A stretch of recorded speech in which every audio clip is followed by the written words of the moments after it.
the mold. Add the colored water to the bottle.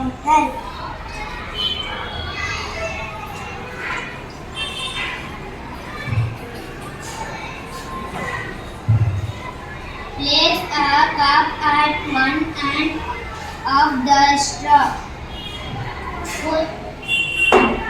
Now blow a balloon and place it on the mouth of the stem.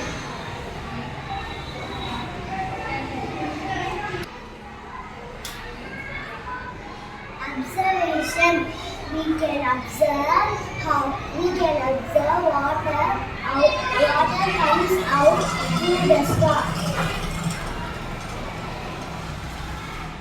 Thank you.